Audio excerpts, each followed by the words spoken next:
जय श्री माता जी। हम सभी परम पूज्य श्री माता जी के श्री चरणों में प्रणाम करके अपनी कुंडलिनी उठाकर बंधन लेंगे।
तीन महामंत्र और श्री गणेशा मंत्र।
इसी ध्यान की स्थिति में अब हम सभी परम पूज्य श्री माता जी की अमृत वाणी आत्मसात करेंगे।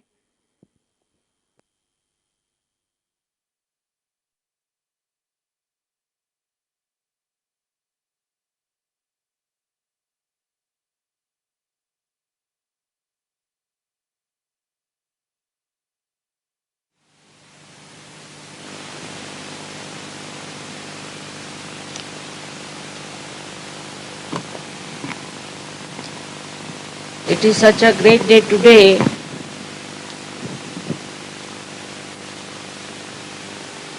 that the French got their liberation at this day. But what is this liberation for, I don't know. In no country where they had freedom and liberation, I have seen it has not worked something very much that was expected. Same in France. So the liberation through anger, when it comes, hatred,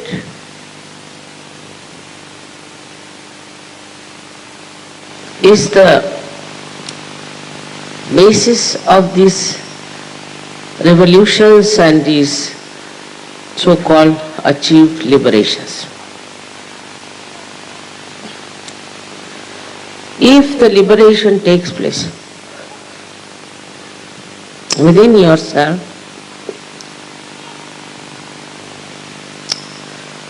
so that you are no more slave of any one of these horrible destructive forces and negative forces, then it's a real liberation. The second thing that has happened in France, first time in Europe, it has been recognized as dharma. It's a very big thing, and give a hand to it.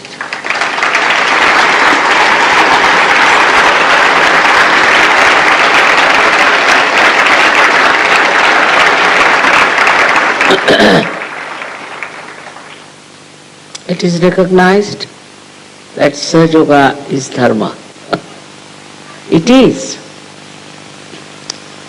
But today it was recognized. This is a very big thing.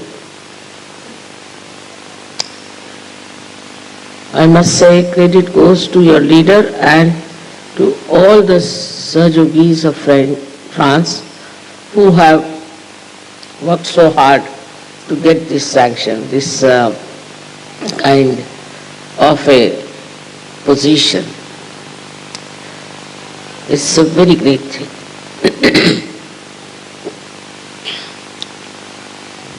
So today I was thinking that we'll have the puja of Shri Vishnu, who was the basis of dharma. So far we have never worshipped anyone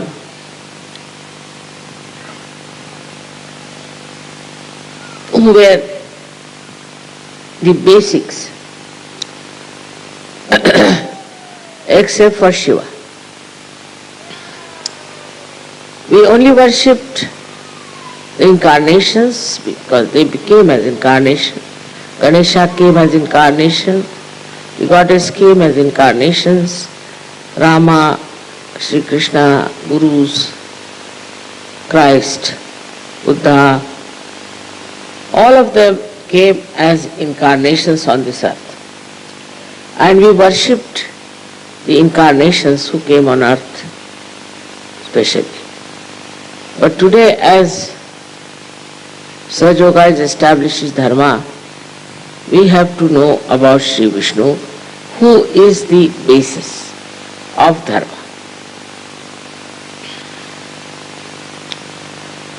Later on, he came on this earth as Shri Ram, then as Shri Krishna, and ultimately as Kalki.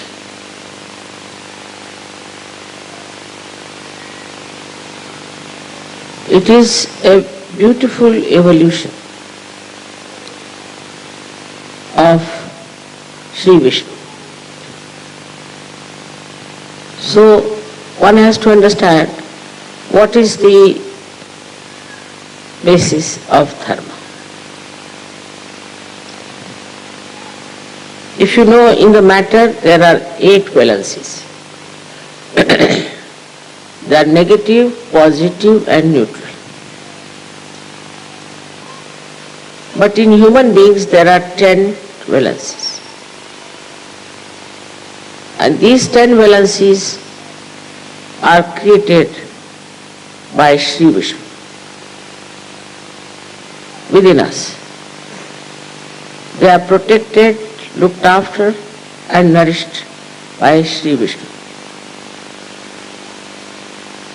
And whenever he finds human beings falling down in their dharma, he takes his birth on this earth. Ultimate stage is the Virat. At that stage, this Vishnu principle divides into 2. One goes to Virat, another to Viratangana. But the third principle is what you call as the Mahavishnu, which incarnated as Lord Jesus Christ. So all these 3 principles act at this time in Sahasrara, mainly. So the Virat is the principle in which you can see that the message of inner dharma is spreading all over the world. Not only that it is said in modern times that you don't do this, don't do that, don't do that. No. No 10 commandments. These 10 commandments have to become your own nature. You are to be completely identified with this nature. So in the evolutionary process, if you see, well, it was the job of the Guru to establish these dharmas into you. And by these establishments, you were made a person who was dharmic. But if you see in the world, whatever is told, written down, explained, verbally becomes a lip service. That's why we see all the religions who preached about the same things. And they all have gone in different lines. Some are money-oriented, some are power-oriented, some are violent, and some are absolutely false. So when you see this, you are amazed how this principle of dharma has been ruined by human beings. Why could they not accept dharma? I have to say that there are 2 genes within us which are meant to protect us from committing sins against the mother and committing sins against the father. Those 2 genes get into mutation. And then people start doing whatever they like. There is no control over it. And this is what happened during our evolution. I would say in India, traditionally people are dharmic, very dharmic. The reason is, for ancient times we have talked of dharma, we had saints, and then there was a kind of a tradition built in for thousands of years. At that time we had also Egypt with us. But in Egypt and also in Greece, something went wrong with them. That will take the case of Greece, where they make all the gods look like human beings. They brought down the level of gods from dharma to adharma. And in Egypt, because of the kings of those countries, who were very much interested in the death, in their graves, in building pyramids, all such things, not building up inside the dharma. This is the reason why in Egypt also the dharma went down very much, and ultimately now Islam established.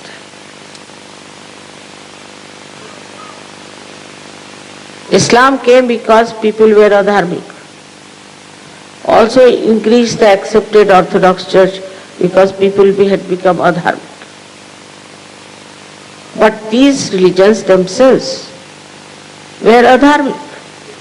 They could not instill dharma within themselves. So how could they instill dharma into these people? And this happened very much in these countries.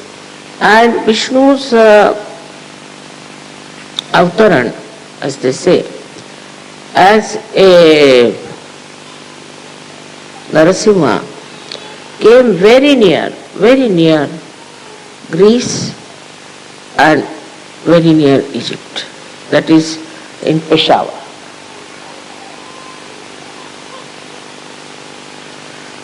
In Peshawar, these things happened. So it was very close also to Egypt and to Greece. But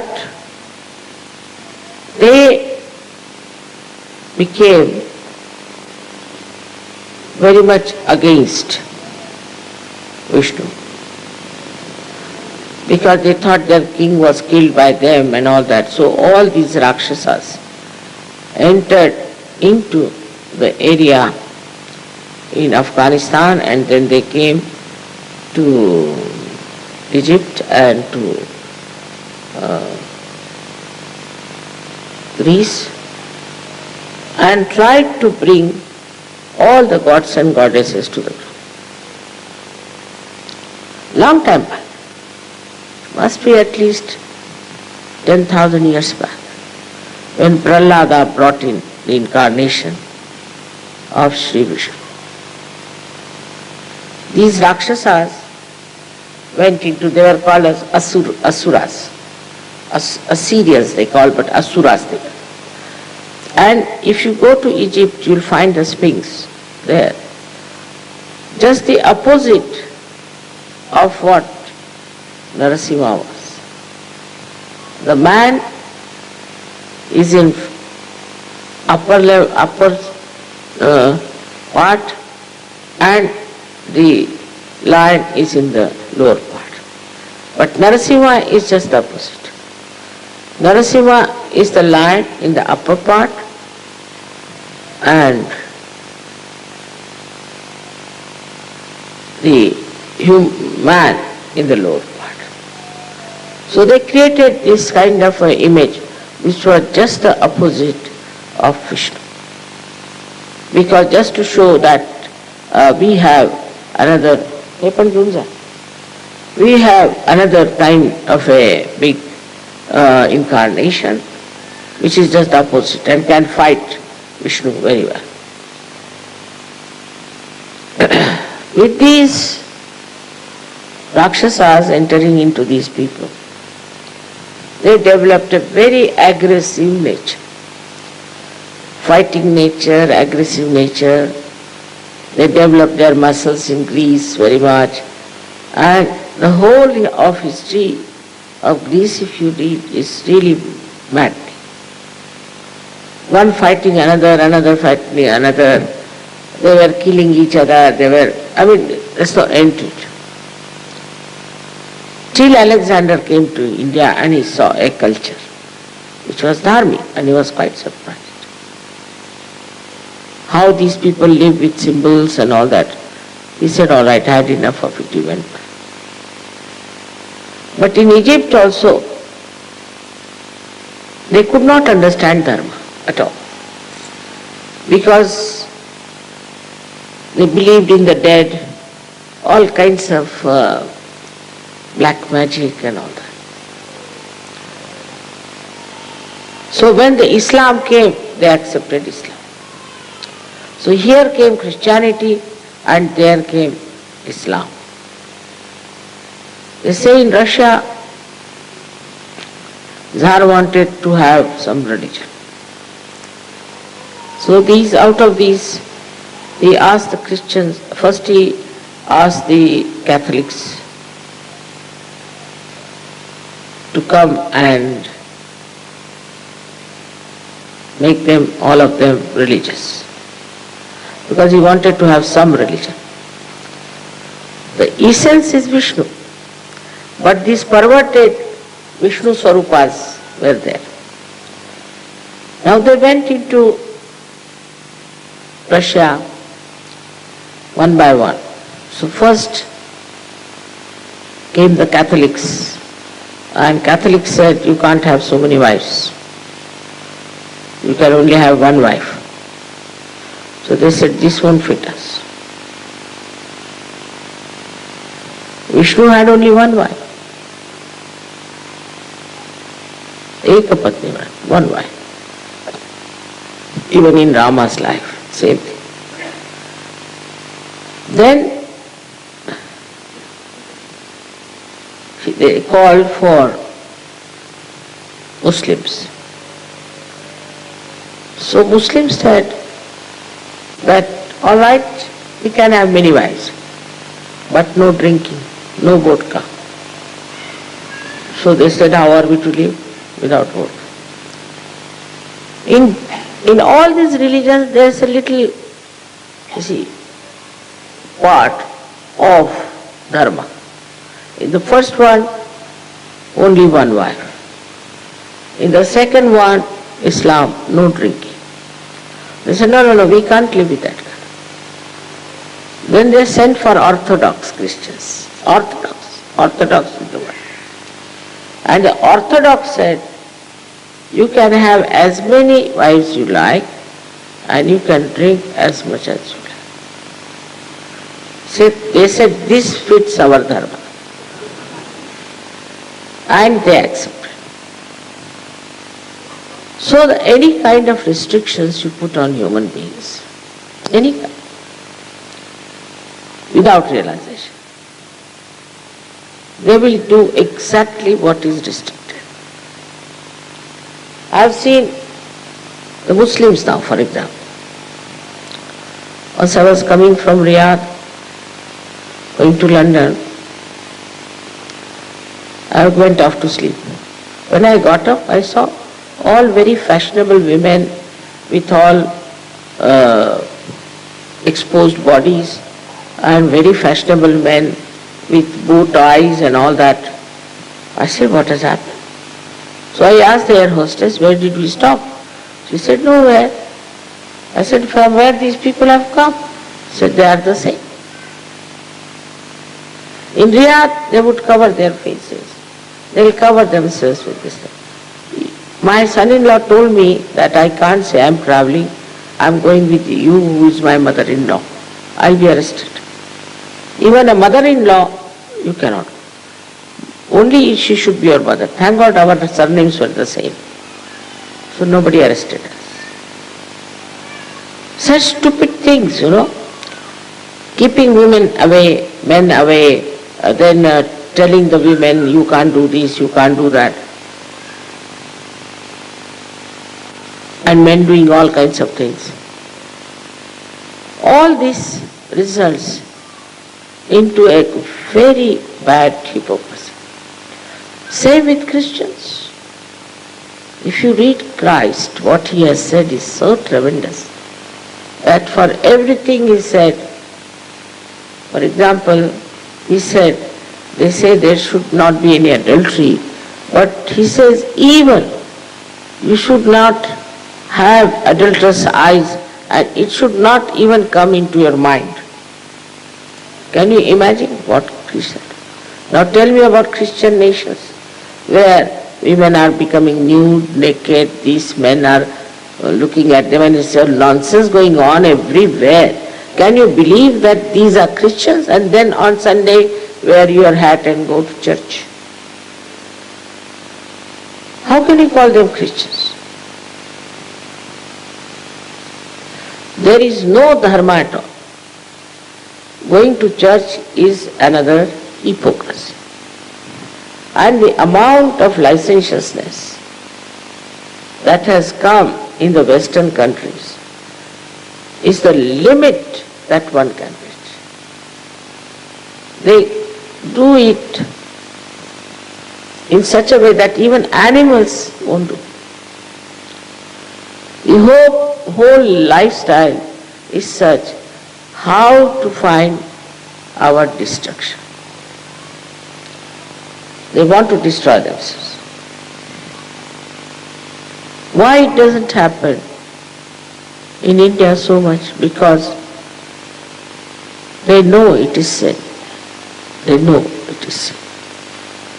But then you have such things here that a priest is abusing children. How can you? You are a priest. Have some shame. Even in India there are priests like that. But not to this extent. That in the college and schools you find the higher authorities of the Catholic Church are doing. Look at this Catholic Church, what sort of a Catholic Church it is. Catholic means Sanatan, is from the ancient, coming from the ancient Sanatan. It's coming the first. Where is it? How can you call themselves Catholics? They are the most modern gutters. That's what they are. What good thing are they doing? When I read about this Catholic Church, I think these people should really disappear into Arabian Sea. Because they are killing people. All right. Then they are making money. Then they are one with the mafia. They are bestowing awards on the mafia leader. Is this the Catholic Church? Is this what Christ wanted? So juxtaposition. Christ is here and this is in juxtaposition. Absolutely a different thing. Whatever was dharma is not there at all. So where do we go? If you think that becoming a Buddhist, you are all right. Absolutely, you don't know how Buddhists are. They are the greatest beggars and the greediest people. Very money oriented. I know how many people have lost all their property because of this Dalai Lama. So now, where is the dharma? Dharma is within. And that is why this Vishnu principle is to be awakened within yourself.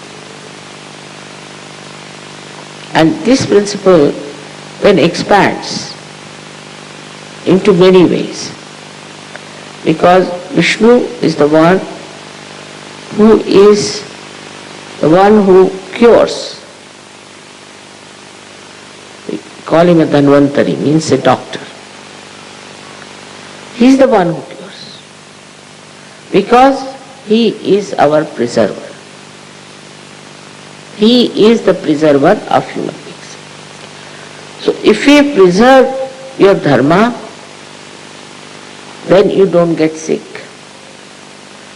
And if you get sick, it is Vishnu who will preserve, who will cure you. So he is the one who is, we can call Dhanvantari, is a doctor. Also, he is Yama. Yama means the one who is responsible for our death.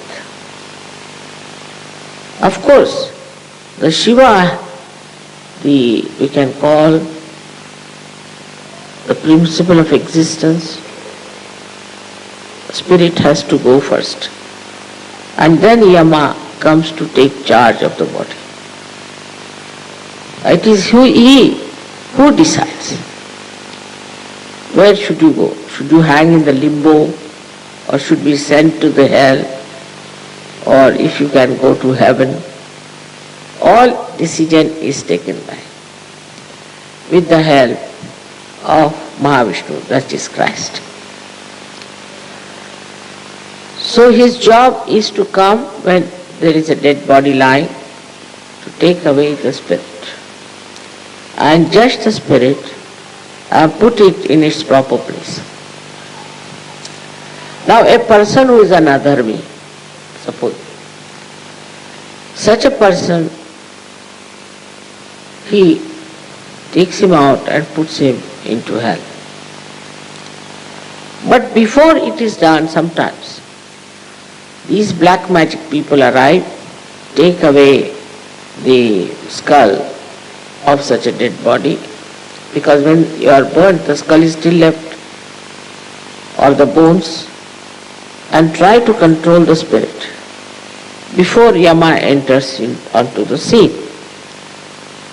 Thus, they utilize that person, his spirit, and manipulate it and use it to harm others or to entice others. They control them.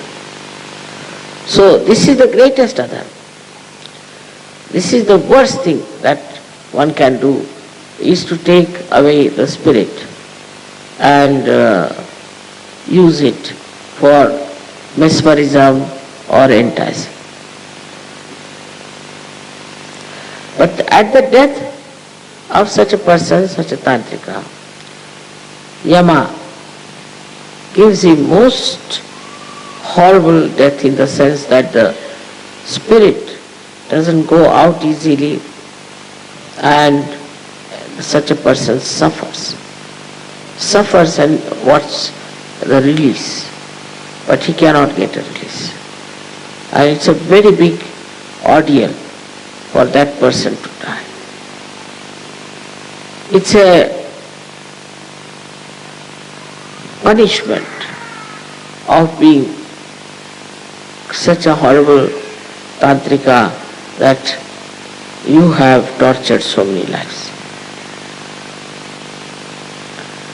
So the idea of sin came through dharma and adharma. We have idea of sin which is very superficial sometimes. For example, when Arjuna was fighting in the war, he said, how can I kill these people? They are my brothers, they are my relations, uncles. How can I kill them? Shri Krishna said, they are already dead. You are not going to kill. So, how are they dead? Because they are on the side of adharma. So they are already killed. But you are on the side of dharma, and if you fight for dharma, then even if you die, you will be saved. Now this is stretched too far in many scriptures also, which is very absurd. Like saying that if you die and bury yourself, it's no soul they talk of. Bury your body, then from the body, after 500 years, your body will come out and you will be saved. After 500 years, what will remain of the body? Such absurd ideas there are in these three religions, Christian, Jews and Muslims. That's why they bury people. Now burying people means you are occupying the land and also keeping the bhoots there.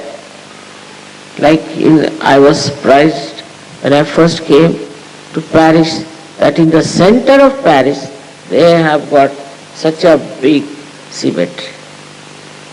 Naturally people drink here because most of the drunkards are sitting there inside the graves and they are inciting them to drink. It's very surprising that in the West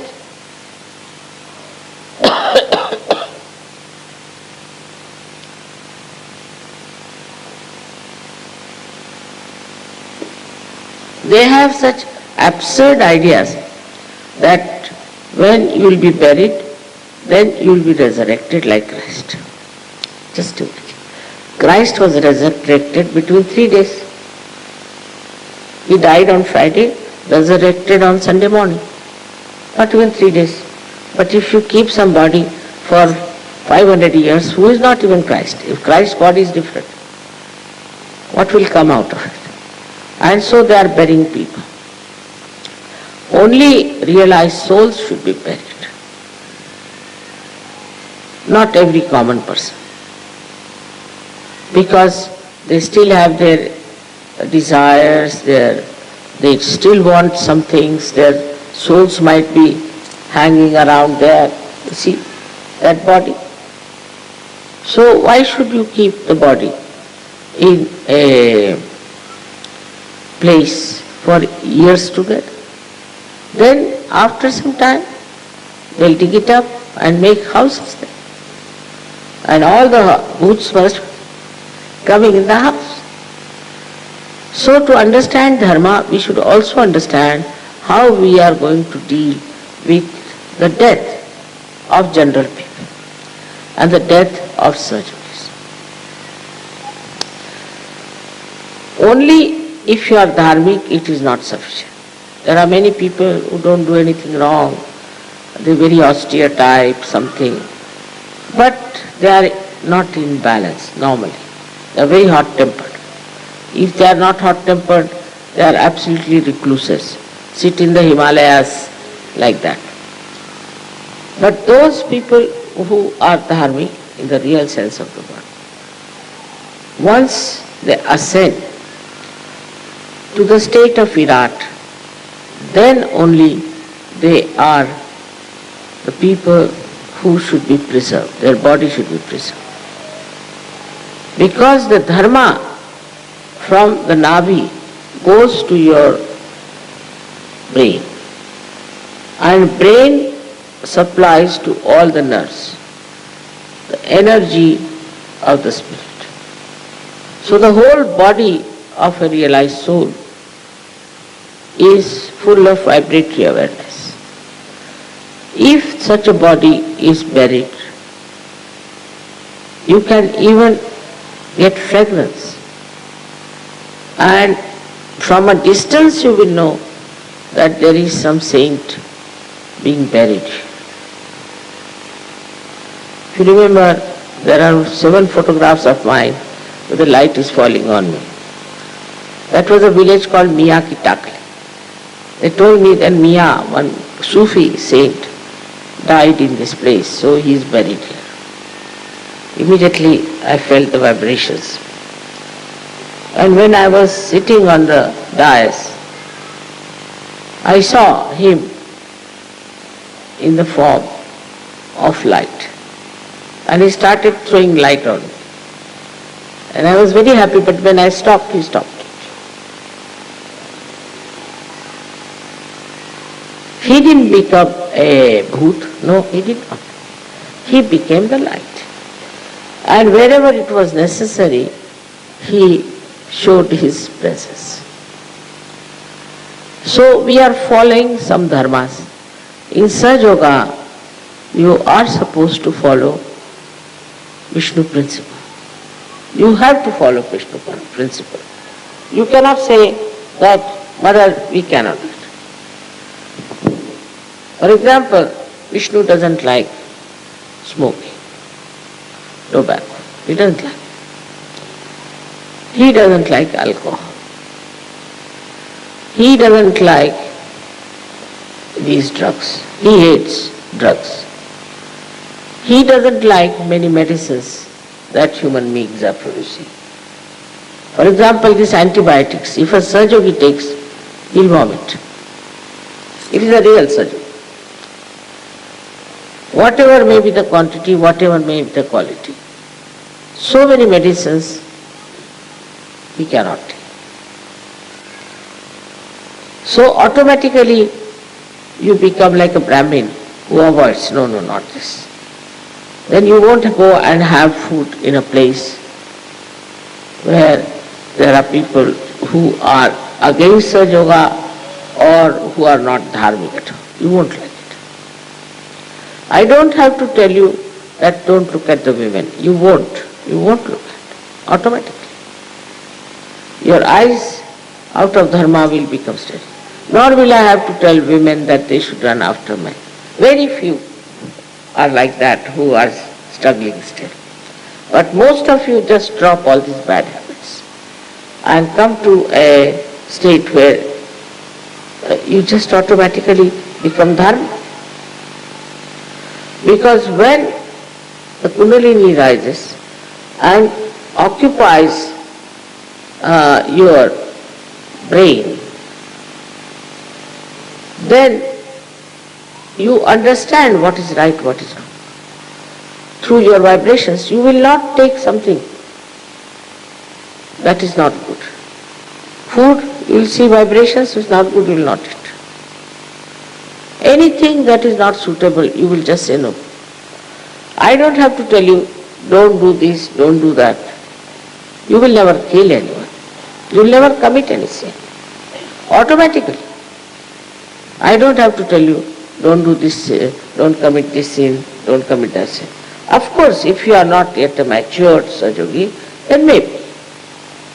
But with maturity, I don't think you will take to wrong things. And you will enjoy your virtues. The things that are called our virtues are Vishnu principles. We say this man is virtuous. It's very limited. In the mundane language, he is virtuous, maybe he is good at drawings or something. Nothing more than that. But if you say virtuous, it means he is a Sahajogi. Now Christ has gone so far that if somebody slaps you on your left cheek, you turn the right to that person. Now think of it, how subtly he is gone. In patience and tolerance. Now think of the Christian nations which went all around the world and plundered. Spanish went to America, killed all these people there. English came to India, killed so many people there. Then some French also went to various African countries and finished them all. These are supposed to be Christians. By what means are they Christians?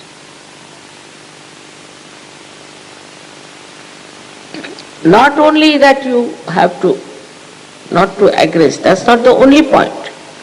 If somebody aggresses you, then you turn your another cheek to that person. This was said by Christ. Every commandment he has tried to bring down to the level of Sahaja Yogis. How the beauty of Sahaja Yoga will shine through you, and how you will express your spirit, which is in the Matthew's, I think, 2nd chapter, where the blessed are written down after that. It's clearly written down what you should be, how tolerant, how patient, how compassionate, how loving. It is remarkable how such a great incarnation of Lord Jesus Christ was brought to such a low level by Christians. They have no business to call them Christians. They are the greatest heathens I could think of. The way they have ruined their culture, everything. What about Islam? Islam, as in the Bible, Paul has done all the mischief. I don't know, he must be another Rakshasa. Islam also, Quran was written by a very horrible fellow. Muhammad Sahib never knew how to read and write, and there was one fellow called Muayya. Such a horrible fellow. He authorized Bible, just like Paul. In that he put the Shariat. Now Shariat was meant for Jeremiah, what do you say in English? Jeremiah. In Jeremiah has written that when Moses came, Adi Guru, he came with the message of 10 commandments from the hill of Tur. He found these Jews going into complete decadent society, which we see today around ourselves. And he was so angry that he said that for you these are the punishments. But this was Moses gave to Jews at that time, not for today. But the Muslims are using that left and right among themselves. And they have become so quarrelsome that they are fighting among themselves, and I think they'll kill each other and finish off. There is no dharma of love. There is no dharma of compassion. The one who is not a Muslim is to be killed somehow. And the one who is a Muslim is also killed, because any Muslim cannot change his religion. He cannot. If he's a Muslim, he has to die as a Muslim. If he tries to do anything else, he'll be killed. If he runs away from the Islam, he'll be killed. It's a prison. It's a prison. And in that prison one has to live. You are not to question anything, you are not to ask for anything. The other day I was watching the Hajj, and there was one fellow from Sudan. He was really like Hitler, talking like Hitler. And I asked someone to translate it to Arabic. And he was just pouring poison. He was calling everyone as heathens. They have no truth with them. We have the truth. What sort of a truth you are? What good are you doing anywhere? What truth you have? And he said all these nonsensical things that we should kill all those who don't have the truth, this, that. And I was looking at it. And a question came to me, he's saying all these things in my presence. I don't know what's going to happen to all these people. And second day there was a stampede of 30,000 people who had gone for Hajj.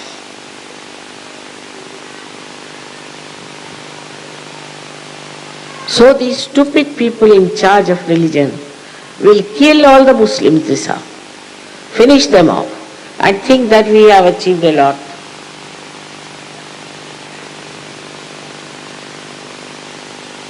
Then about the Jews. Jews have been waiting for a savior and all that. And they didn't like Christ. But they didn't kill Christ, I must say. They didn't kill. This was the idea of Paul, to put it. But the Jews never realized what the dharma is. Because Moses just gave them such a horrible chariot. They never realized. So they shut the Shariat almost with nothing doing, it would not. And they became extremely money oriented. Miserly, money oriented. They lend money to somebody. That fellow goes on paying the interest, then he cannot pay. So they'll confiscate his house, sell it. They became very, very, very, very cruel people. And also licentious. Very cruel. So one Rakshasa called Freud was born in their society. Freud was a Jew. And people, you see, he understood what is the weaknesses of human beings are, and he was accepted in that stupid America, very much. So much so that they lost all sense of dharma. When he said all these nonsensical things about the mother, how could there be any dharma? Now they are writing downfall of Freudian empire, fraudulent Freud, and now there are so many books. As a result of this, what has happened is, because you were not so traditionally bound, and this kind of stupid religions came in the West, through these destructive people,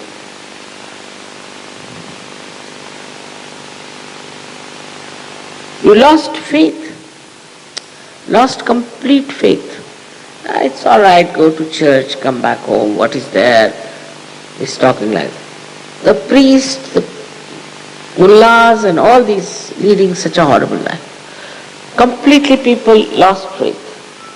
And when they lost the faith, they lost their personality.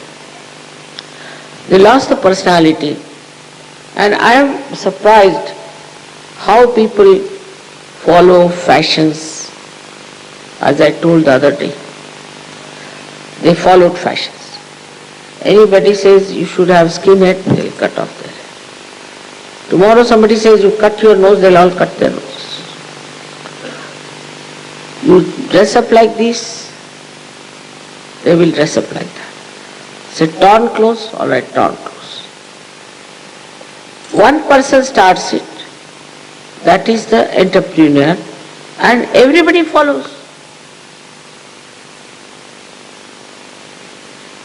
Traditionally, if you had found out that this dress suits you, should have kept to it. But these entrepreneurs, whatever they tell you, you take it. As if you have no brains, as if you have no capacity to understand. But for a dharmic person, he'll say, get lost. He won't. He won't change. Why should I waste my money? Accumulate all these nonsensical things. So when I started Saj Yoga, I was reluctant, but I told everyone that you better put some oil in your head. You can wash it next day, but in the night put some oil. Otherwise, after some time, I'll see all men bald-headed and women wearing wigs. I am a mother, so I am going to tell you the truth. With great difficulty, Saj Yogi is like that. I said, you can wash it next day. It is necessary for you to have, it's a simple thing. Because the hair grow on oil, is a very simple thing I told them that you do like this. And they would not agree. They would not change it. But thank God now some sense has come and they are doing few things. Very few things are to be done for Saj Yogis to get all right in their health and also in their wealth. They don't have to do much because they are standing in dharma. And they are in the kingdom of God. They are under the protection of Virat. But still, there are certain things you have to do. Certain things. I didn't say that don't smoke. You just gave up yourself. Alcohol, all these things, you gave up yourself. Because you have the light. And despite the fact that you come from a culture where there is no personality, people are like sheep, now you are not. Now you are individualistic. To be individual is impossible in the West because you must dress up the way everybody dresses up. If they are punks, you all move like punks. If the one woman has this kind of hair, you make the same style. Especially on the hair, I don't know why. Maybe it is the power of Virat. It acts mostly on hair. Then the clothes and everything, you have realized that chastity is a part of dharma. It's not only women. It's not the chastity of women, but the chastity of men and women is their power. Is Ganesha's power. This is the dharma which you have accepted. I never told you anything, but you have accepted. And you have imbibed and you are enjoying. Now if they accept us as dharma, what is so special? We are the only dharma. The rest are all adharmis. They call themselves dharmic. They have no dharma. Unless and until you have dharma by which you get a balance, wisdom, you cannot ascend. But if you ascend even without dharma, Sajoga is so great. I have seen people who were quite adharmic and all that just got realization. If you ascend, then dharma trickles down. They become dharma. So many try to write to me about their past. I just tear it off. Finished. Now you have become lotuses. Why are you telling me about something I am not interested? So once you get your realization, this is the best way, and I just thought of this. Especially when I saw the situation in the world that was coming in this Kali Yuga, I thought in this chaos, unless and until you raise their Kundalini, dharma cannot be established. This, if I have done anything, I have done this. Is to find out a method, mass, giving realization, and the problem will be solved. You don't have to tell them anything. Don't do nothing. Just still do it. It was successful, I must say. Very successful. Among you, I find my vision being established. Whatever concern I had, whatever worry I had about this Paris is over now. Finished. I used to come 3 times in a year. And everybody would say, Mother, what is this? Why do you oblige them so much? So I said that this is the gate of hell. Let me. And now this has become the gate of heaven.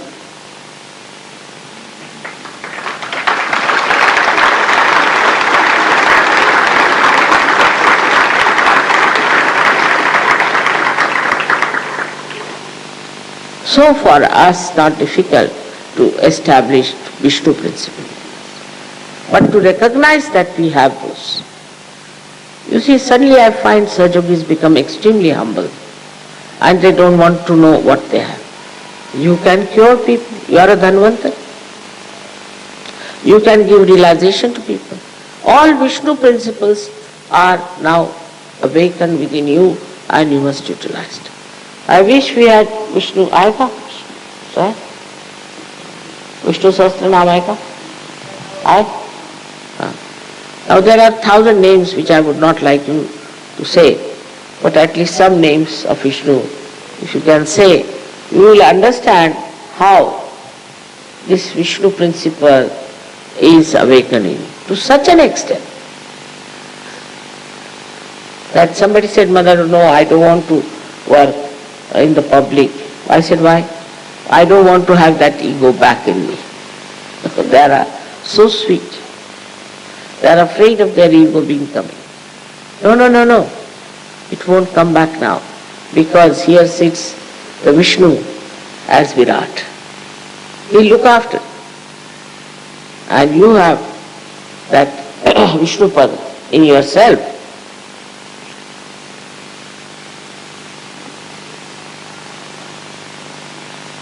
So much could be said about it. But I think you should read the 1,000 names of Vishnu.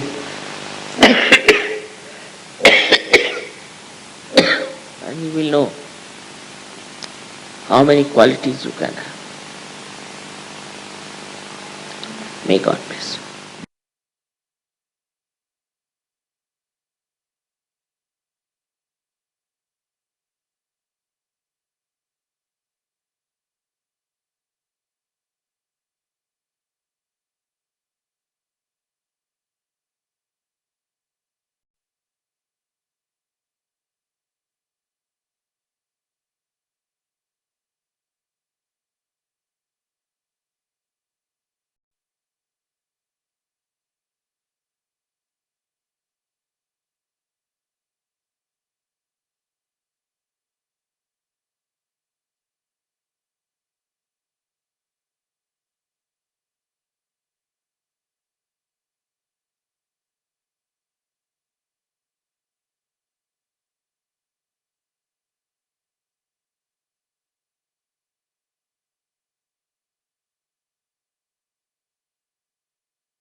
अब हम सब परम पूज्य श्री माता जी की आरती करेंगे।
Shakti